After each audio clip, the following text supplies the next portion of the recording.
Girl song. No, it's Cityscape. Living in the city. Corey, you know Cityscape. Listen, being a fraternal faggot Sonic fan, Why do you keep saying I fraternal? know that if he sung On your a Sonic side? Cars song and he sung Living in the City, people would fucking be like, you're not a real Sonic fan because you like Sonic Car, and that makes you gay. You know you have to survive. And Putin wouldn't want that reception. But what I'm saying is there's going to be a point in the future where every president has like their entire online history all the way until age like 2 or whatever they started using it.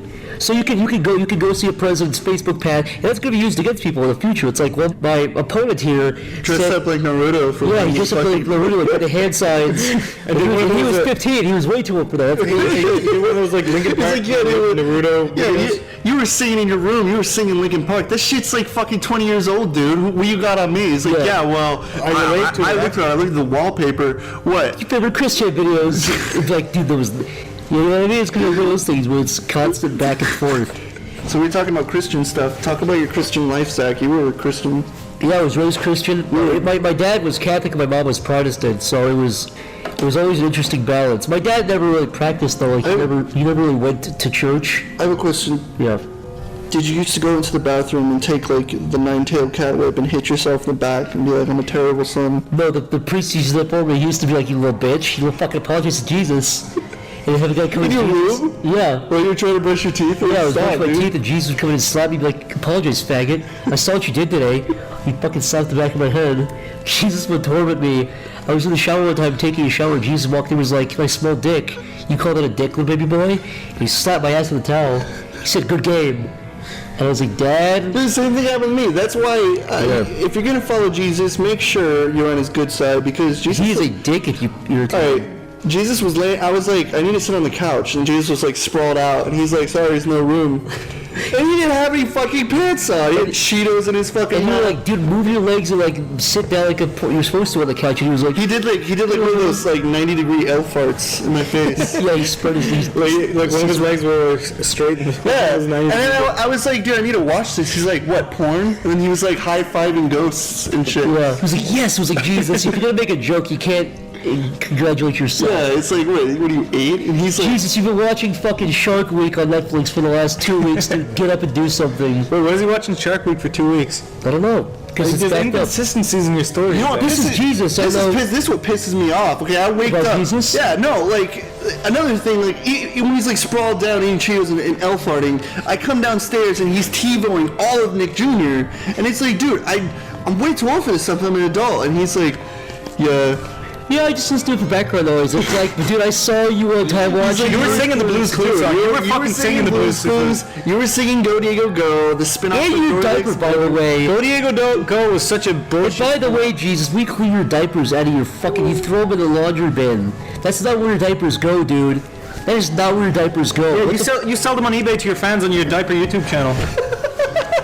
Jesus, just because you review diapers on YouTube doesn't mean you're paying rent. You get 5 cents from CPM. Alright? You can't live up. You can't live up.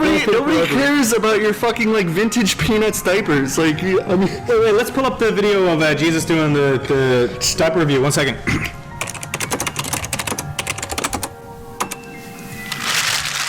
Hey y'all, it's my Jesus. Got some new diapers here, picked them up at Walmart for $2.95. We got a nice fabric here for my duty to fall into. Just kidding. Alright. I'm gonna lay a big old nugget in this one. It's got some striped patterns on this. Okay, well that's all for today. Goodbye. Yeah, weird video. His voice sounds stupid too. Can you believe that? Yeah, and Where the fuck? Listen. he actually sounds oddly like the blue collar dude from earlier. Yeah, oh, weird. these guys probably think we're talking about Jesus. You were like, Jesus H. Christ. we were talking about Jesus or Christ. It's a different guy. Yeah, Jesus our Christ. Like, he lives in Jamaica. His dad runs Toys R Us. It's a whole misconception. Sorry about that, guys. You thought we meant Yeah, Jesus. I feel so H. Christ. bad. I understand that the correlation of us talking about We Christianity. must sound like jerks right about now. No, we had a Jamaican friend. His name was Jesus R. Christ. Yeah. He also He was kind of an asshole. and he used to dress as a bunny And rabbit. it's not because he's Jamaican he was an asshole. That would be insensitive. No, he was an asshole because he went out of his way to review diapers, spill shit everywhere, fucking TiVo every single episode of fucking Blue's Clues. But no, you had any crazy Christian experiences that you had to go through when you were a little baby boy? No, but there was one priest who was in my parish, and he was... What is a parish? I was a Catholic, I still don't know what that is. Oh, well, I think it might just be an Irish thing, I but could be a it's bad like, Catholic, I don't know. a parish is like, you know, like a gang. No, it's like a hood. It's we're not Gang of priests No, that walk around? No, it's like a What community. color are It's like they? one community is one parish. One What community. color is their hood? Oh, dude, they're all wear white. Scary as fuck, man. Dude, that's actually There's another real place race. here that wears all white too, I think. Their club, a little here called... Oh, yeah, called the Republicans. Political! You know, here's something you didn't know about Republicans. What's that, old man? Get off your walker, you geriatric. Oh, what's that? Sorry, we don't play fucking tiddlywinks in Ball and Cup anymore. This is the 21st century, okay? The calculator isn't computer, Grandpa. The calculator is something you use to learn math problems, Grandpa. Republic can't not be racist, you fucks. Democrats, hey, what's up? Cool, pool party at 10? Be there. Now that is good. Guys, I think we got into the political satire area. I think our fans are going to love it. I think they're going to love our political side. You know, Zach likes to doodle in his spare time. He had one. Gross old Republican men and fucking like hip dramatics. He had one recently, and it was Obama sitting in a bathtub, and he was washing himself with drones. He was washing himself with taxpayer money and saying, we'll wash He was mistakes bathing. off. No, he was bathing in taxpayer. Oh, right. money. It said they won't wash my mistakes off. Yeah. And the rubber ducky was Ronald Reagan. What? Yeah. So we're talking, You just don't get it. You'll figure it out. we're talking about Christians. Oh, yeah. Can you think of anything other Christian themed? Christian Western I'll tell Family. It doesn't count, but it is Do Christian. Mormons count as Christians since they believe in Jesus? I've never met a Mormon. I have. You know something? They're always very nice. I've never met one. They always used to knock on my door, and I mean, remember literally, like after watching the South Park episode in their fucking musical. that episode is spot on, dude. I swear to God. I've every time never they- met a Mormon. Every time they come to my house, I was like, oh, I'm gonna be like, fuck these guys. And I open the door, and be like, hi, how are you doing? And I was like, hi. And I was like, god damn, because they kept coming back, the same two guys. And I was like, man, they're really irritating me. But every time I knock on the door, I'd be like, hi, how you doing, brother? And I was like, god damn it. Yeah. I feel like the people What are you doing? You're opening a new can of fucking green beans here now. Hey man, I don't eat green beans that come from cans. Thank you for this day. That was Jesus our Christ. Join us next time on Sleepycast. I get horny when I change babies' diapers, and I'm unsure whether it's because of the baby dick, the feces, or both. Goodbye. Hey guys, Steve here. You are listening to one of our original 26 episodes. If you've listened to any of our new episodes, you're gonna notice that we're sounding a little different in these ones. Yeah, there's a reason for that. There is. They've been remastered They have been remastered. because they had a really annoying hum. Yeah, I mean, a huge thanks to listener James for doing almost all of the legwork on this Yes, thing. yeah. You'll also notice if you had listened to what we're calling the Lost 26 episodes before, and you're re-listening now, the music and sound effects are gone. Yes, we've gone back to straight audio. So be warned, we sound a little different today than we do in what you're about to listen to. Yeah. Enjoy. Uh-huh. Bye. Okay, bye. Thinking Sideways. I don't understand. Does not compute. You never know. Insufficient data to formulate a reply. What? Stories of things we simply don't know the answer to. Well, hi there. I'm Steve. I'm Devin. I'm Joe. Put the three of us in a room, and you got Thinking Sideways, the podcast. Yay! The show where we tend to look at things that don't really have a clear answer, and then we try to figure them out. And once again, believe it or not, we've got another one. Oh, Anybody else surprised? No, not really. no. You wouldn't have called this meeting unless Right. you had something. You're true. You're Figure right. that's why we're, right. It's usually why we're here in the studio. Yes, it's very, very true. Well, this week I've got quite an interesting one that I want to go over, which is 1991 VG. In late 1991, an object was spotted in space coming towards our planet. It was initially described as a near-Earth object, which is what a lot of asteroids and stuff are called. You know, Things that it's come coming uncomfortably close. Yeah, but we don't know if it's actually going to hit us or just kind of glance by. Did it destroy the Earth? Obviously not. Oh. It was spotted by a guy named Jim Scotty, and Mr. Scotty was tracking this NEO, as they refer to him, with Spacewatch, which is a telescope in Kitt Peak National Observatory, which is in Arizona. Yeah. And it was he found it by accident, to be quite honest. Evidently, the range that they look at, he had for some reason set the telescope lower than normal and just happened to catch this thing coming along. Yeah, my understanding of it is that actually they use software to pick out anomalies, things that are moving against the background. Mm-hmm. So it wasn't the telescope, but the software. He set the range for the software. Is that how? And so the software I couldn't picked this quite get thing wrap my head around it. There's a lot of sciencey stuff in this one, ladies and gentlemen, and I've been struggling through this for weeks to get my head around it. But thank you, Joe. I appreciate that. Yeah. So he spots this thing, and like I said, he called it an NEO, and they named it 1991 VG, and they didn't know what it was, but they thought it was gonna hit the planet. When it was first spotted, this thing was 0.0031 AU away from the Earth, and AU is an astronomical unit. Okay, like I said, there's a lot of science in this one. Here's how they make these generalizations so that it's not a gazillion miles. They say, what's the distance from the Earth to the Sun on average? And that's 1 unit. So when you break that down, how close is it? It was 0.0031 astronomical units, which means it's 300ths of the distance from the Earth, or from the Earth to the Sun. Is the way that I got which is that 96 million miles. So it was super far away. Actually, it was approximately 2,046,000 miles away. Yeah. So just as hard to say. And approaching us. Yes, and approaching us. But he figured it was an asteroid. But as he started watching this thing, he noticed that it was winking, as they say. Meaning that every 7.5 minutes, it would flash and then go dark. And then flash and go dark. So time goes by and this thing is doing what an asteroid wouldn't normally do, because if you think about something that's spherical in space, it should have light on it on a relatively consistent basis, not turning that, which is weird. When they did the analysis of it, they figured out this thing was approximately 10 meters across, so about 30 feet across, which isn't really big. Yeah. Especially for space objects. Yeah, it's something in space. It's not that big. Okay, we can deal with that. Sure. And they would classify it as a S-class meteor based on its size. If it was larger than that, I guess it was a C-class. But S-class meteors don't have this reflective quality to them. Plus, I think it's the way their shape is. Are there any other examples of S-class meteors, like famous ones?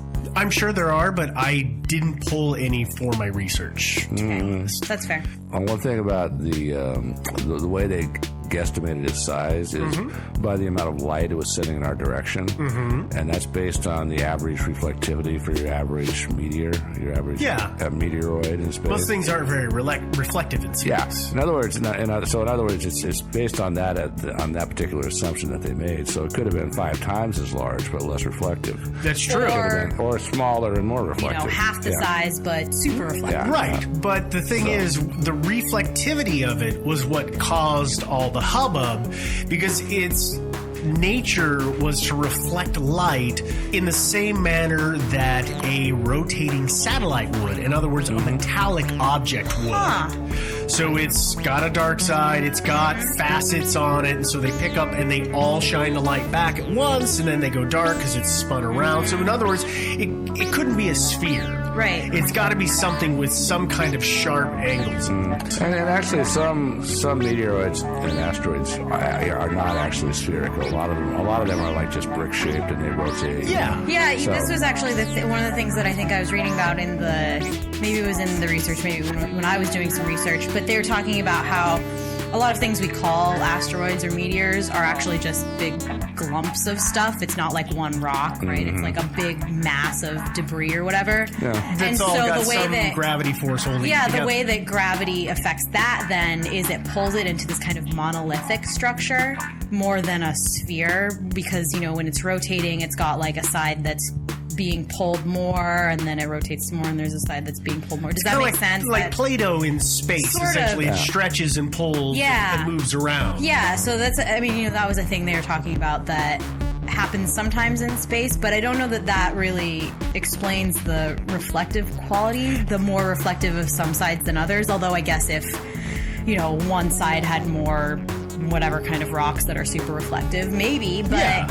It's got a crystalline side and a bare rock side. Yeah. Yeah, or if it say is an irregularly shaped thing and it's got a flat side that when it rotates around, suddenly that flat side is illuminated. Whereas, Yeah. so you're getting, true. yeah. So yeah, there's a lot of very simple answers for this thing. The one thing that caught everybody off guard was the reflectivity and the way that it rotated and was akin to a metallic object that looked more like it was a pre-made shape rather than just some happen upon shape by random rocks. Yeah. When it went by, so they found it, like I said, in November of '91, and it's closest to, or October, excuse me, and it got closest to the planet in November. They hit it with radar to try to get some readings off of it or figure it a little more out, but I'm guessing that there was some kind of interference. They didn't get good data from it, and then it went on about its merry way and is now somewhere. It's gone in space on its orbit, and we're not going to see it again until 2017. And now, can you describe the orbit of it? Because right now I'm picturing that it's like a Halley's Comet situation where it's on some weird kind of, boomerangs around the sun and goes out to like Pluto and comes back and situation. And, we intersect with it once every, 1,000 years or something like that. It is. It's on a heliocentric orbit, which means that it is rotating around the sun. And it's also on a orbital axis that is the same as our planet. So if you think about the orbit of the planet around the sun as a plate, we always go around the outside, and the center of the plate is the sun. It's also on that same orbit. It's just a smidge farther out than we are. It's also going slower than we are, which is why we won't see it again until 2017. The Earth was going faster, caught up to it, and then raced ahead. And now we've got to go all the way around until we catch up with it again. If you think about the way I thought about it is, if you've ever seen two people on a track running, and they're running at almost the same speed, but the person in the lead is a little faster, and it takes them, in this case, 16 and a half loops or revolutions of the track to get back to that other person. To lap. That's exactly it. Sure. We haven't lapped it again. But I believe it's also something somewhat out of the plane of the ecliptic. It's my understanding of it. And the ecliptic is a plate that you were talking about. Right. If you imagine that as the orbits As a of all flat the planets plane. as a flat, that's called the ecliptic. And so otherwise we would be seeing it probably more often than once a year. Or we're seeing it like once a year. Well, But no, we'd be it's passing it all the almost time. at the same revolution around the sun as we are, it's just slightly slower. So our distance is always growing, and until we eventually catch up to it. Now, it might be on a slightly different plane, but it's essentially the same. That's so that's my first kind of flag, I guess, is that I don't know hardly anything about astrophysics or whatever we call this, space science. I don't know anything about it. Or but, orbital mechanics. that right. kind of thing. Intuitively, you think if you're going to go on the same axis as something, the size of the planets or the whatever bodies are going to be about the same. right? That they would orbit at the same kind of rate and the same distance from the sun as to not be pulled in closer. I don't know that that's true or not. It's just, in my like little pretty basic understanding of space, planets get bigger as they go away from the sun, right? Not necessarily. Yeah, Mostly? but no, they have to. Generally, the given mass, the closer it is to the sun, the faster it will have to move in its orbit. So that's that's my kind of thing, is that if this thing it's pretty small. It's like 10 meters across. Yeah. About. Yeah. So for me, for it to be in the same orbit and to be going about the same speed as us, I don't know. It just speaks of like a weird mass issue to me. But I could be wrong. As I said, I don't really know anything about this stuff. I think that it's mostly dependent upon getting caught in the orbit of the sun and our solar system and just kind of brushed along. If you think about there's inertia, you just keep going. Sure, but I guess the thing is, right, you have to have a certain amount of mass to stay that far out in an orbit to not get pulled in. Not necessarily. Think about You don't asteroid think so? fields. Yeah, it's more like I guess that's it's true. more like the speed of it than anything else. But if it was an object that just sort of wandered in from interstellar space and took up residence in the solar system, it would be extremely unlikely that it would adopt. I mean, it would probably start orbiting the sun, but a nearly perfectly circular orbit that mimics ours. Yeah. That's extremely unlikely. I mean, And that's exactly that's it. why, We never saw it before. Suddenly, this thing appears, and it looks as if it's not. It looks as if it was made. It's not a natural formation, and we just don't know anything. And that's the weird thing about it, is nobody really knows what the heck this thing is. Yeah. And there's a good number of theories running around about it. And some of them I think are plausible and some I don't. And unfortunately, I've been able to shoot holes in just about every one of them. But let's run through them. Sure. Okay, let's hear it. So the first one is what Joe was talking about, is that it's a random asteroid that just wanders into our solar system and gets caught. There is, according to some research, there's a field of asteroids that are in our solar system, and occasionally some of those do come out of there and they come into revolution around the sun. The problem is they're not on the same ecliptic. So if you think about, you hold a plate and that's our orbit around the sun, and then you take another plate but you rotate it several degrees, they're at a different angle to each other. So they're not in perfect unison going outwards like the planets mostly are from us. Sure. So that's part of the problem, is that those meteors or asteroids wouldn't be able to catch in our orbit. It's also, it's even conceivable that there have been some rocks just left over from the formation of the Earth and the Moon. And there's a ton of that kind of stuff floating. And tagging along with us in virtually the same orbit as us, but we didn't have the technology to detect them until pretty recently. Very true. Wait, and how close did it come to us? Like compared to the moon? 290,000 miles or million miles. Excuse me, 290,000 miles, which is about 50,000 miles beyond the orbit of the moon. Okay. So it's pretty stinking really close. Yeah. We could have flown out and met it had we known it was there. Well, so that was going to be my other question, is like, why did it get stuck in the sun's orbit but not ours, right? Because it's smaller than the moon, and our gravity's pretty dang strong. So if it was going to orbit something and it's like getting that close to us. Well, here's the other problem with it's a random bit of space rock. Its orbit is a little eccentric. In other words, it's unstable. So when you look at celestial bodies, you look at them in terms of millennia. How long can it go? And it's been there for eons and eons. This thing is unstable. Based on when we passed it 91, evidently they detected fluctuations in its orbit, which means that the gravitation of the Earth and the Moon themselves threw its pitch off a little bit. So in the long run, if it's been there forever and ever, it should have already hit the Earth or the Moon, because or gone someplace else. We messed up its orbit enough by passing it 91 that we could tell that we threw it out of loop a little bit. So, in that grand scale that we look at things in space, we basically should have rear-ended it all. And really, to be fair, I mean, it's close enough that even, 16 years before 1991, our stuff was sophisticated enough that we should have been able to see it then, too, right? We could have, but you got to remember that 16 years prior, that's 1975, our science is not that good. Most of what we were observing in space was done by the human eye. And the sky is a huge area. What is it? SETI looks at the sky constantly, and they're able to watch 3%. Yeah, but if something passes that close, you kind of think. Yeah, I think the real key to that it's actually finding a little bit the signals processing. That's probably true.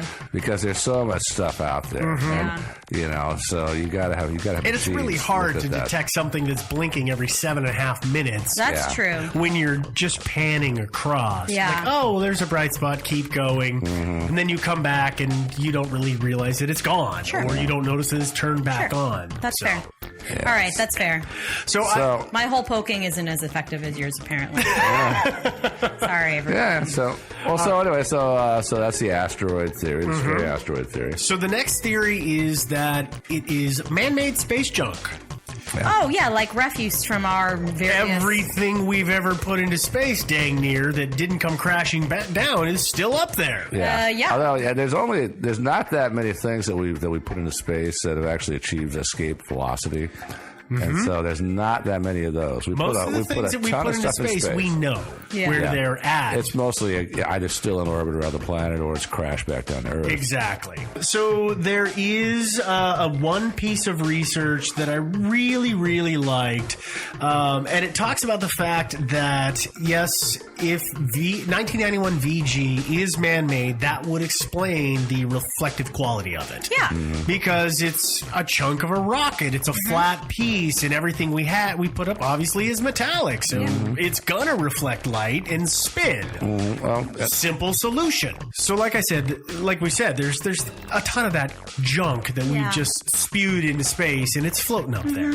Well, if it is man-made, again, obviously it makes sense that it's gonna wink on and off as it spins, because typically they're relatively flat shapes, or they're round and cylindrical, and so this all makes sense. It simplifies it. I found some fantastic research by a guy named Dr. Duncan Steele.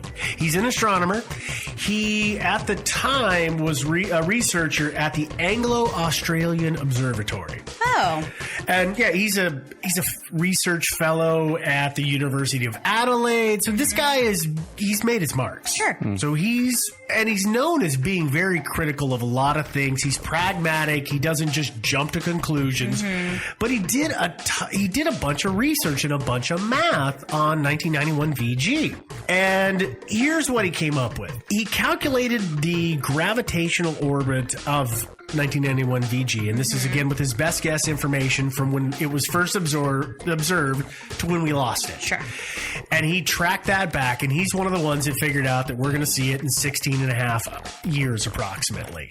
So he took that time scale and he rolled it back, which means that it would have gone by us in 1975 and it would have gone by us in late 1958. So if it is space junk that we put up there, it should come from one of those two time frames. Okay, well, nothing in the 50s was big enough. And almost every piece of junk that we put up there was small, and almost every piece of it came right back down to the planet. And again, in the late 50s, I don't think we ever achieved any escape velocity from the planet. Which so was again, necessary. It all came home. So we're pretty sure it can't be any of that. Had to be from the mid 70s if it was man-made junk. Which means 75. We did put up some things which, he said it's possible that it was a part of Helios 1, which went into orbit in 1974, and it could be the rocket fragments from that, or it could be part of Vera 9, which was the rocket from Vera 9, which was sent to the probe itself, I guess, was sent to Venus or out towards Venus in 1975. I think so we speculated it could have been part of that, but the time frame, he's saying it should have come by us in 1974, so this doesn't really work out. All of these launches, nothing that was big enough went up in 1974 Yeah. to then get knocked into orbit. When was the last problem? When was the last Apollo launch? The last Apollo launch was in the late 70s, and the Apollo launches will come into play here in a couple of minutes. We're definitely going to talk about those. Yeah. But other than the Apollo launches, there was nothing big enough in that time frame that could have been knocked into orbit and therefore be 1991 VG. I guess though so for me, I kind of think, how stable is its orbit, right? Because we were kind of talking about, it goes a little wonky, went a little wonky when it came past us. Mm-hmm. And if it was our space junk, maybe it was moving faster, right? So it was like from more recent, right? So the first time we quote passed it, when it was basically launched from us, or we passed it, was more recent, and it went around that one time, but slowed down while it was going around. Because it